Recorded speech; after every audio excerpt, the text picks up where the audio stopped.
নমস্কার বন্ধুরা, রাজ্য জুড়ে 128টি মিউনিসিপ্যালিটিতে গ্রুপ ডি কর্মী নিয়োগের জন্য বেশ কিছু নিয়মে পরিবর্তন করলো পশ্চিমবঙ্গ রাজ্য সরকারের তরফ থেকে। ইতিমধ্যে আপনি কোন জেলা থেকে ভিডিওটি দেখছেন, আপনি কোন মিউনিসিপ্যালিটির অধীনে বসবাস করছেন, সেটি কিন্তু আপনি অবশ্যই দেখতে থাকুন। আর দেখতে থাকুন, আপনি যেই জেলার ব্লকের বাসিন্দা হন না কেন, আপনি কিন্তু এই চাকরির জন্য আবেদন করতে পারবেন। গ্রুপ ডি চাকরিতে যেই সমস্ত পরিবর্তনগুলি রাজ্য সরকার তরফ থেকে ইতিমধ্যেই ঘোষণা হয়ে গেছে, সেগুলি আপনাকে কিন্তু জেনে নিতে হবে। তো চলুন বিস্তারিত জেনে নেব। তার আগে আপনি যদি চ্যানেলে নতুন হয়ে থাকেন, অবশ্যই চ্যানেলটিকে সাবস্ক্রাইব করে নিন। আর আমি যে স্ক্রল করছি দেখতে পাচ্ছেন মিউনিসিপ্যালিটির নামগুলি আসছে, এখানে 128টি মিউনিসিপ্যালিটিরই নাম রয়েছে। তো সব তথ্য আপনাদের সামনে গুছিয়ে দেখাবো, চলুন সব তথ্য জেনে নিই।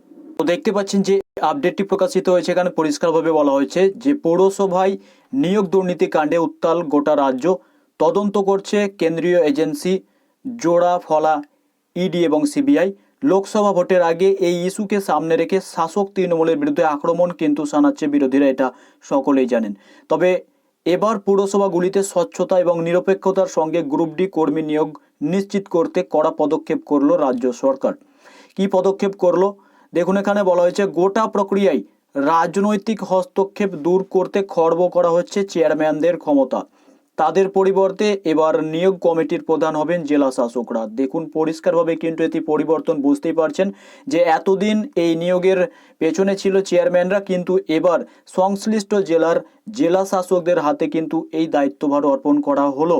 মূল উদ্দেশ্য একটাই, আইন মেনে যোগ্যতা অনুযায়ী পৌরসভাগুলিতে শূন্যপদ পূরণ। রাজ্যের 128টি পৌরসভাতেই এই সিদ্ধান্ত কিন্তু কার্যকর হবে এবার থেকে। আর এই ব্যাপারে আরও একটি কথা এখানে বলা হচ্ছে যে পুর নিয়োগ দুর্নীতির সিংহভাগ অর্থাৎ বেশিরভাগ অভিযোগই কিন্তু গ্রুপ ডি চাকরির কেনাবেচা সংক্রান্ত এটিকে নিয়ে। তাই চেয়ারম্যানদের দৌরাত্ম্য কমাতে এবার 128টি পৌরসভার নিয়োগ কমিটির প্রধান পদে বসানো হচ্ছে সংশ্লিষ্ট জেলার জেলা শাসকদের, যেটি আপনাদের প্রথমেই দেখানো হয়েছে।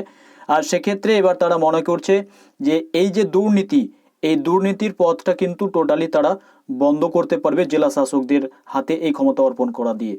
তো ভিডিওটি ভালো লাগলে অবশ্যই একটি লাইক করবেন, চ্যানেলে নতুন হলে চ্যানেলটিকে সাবস্ক্রাইব করে নেবেন। ফেসবুকে যদি আপনারা এখনো পর্যন্ত জয়েন না হয়েছেন, আমাদের ফেসবুক পেজে যুক্ত হয়ে যান।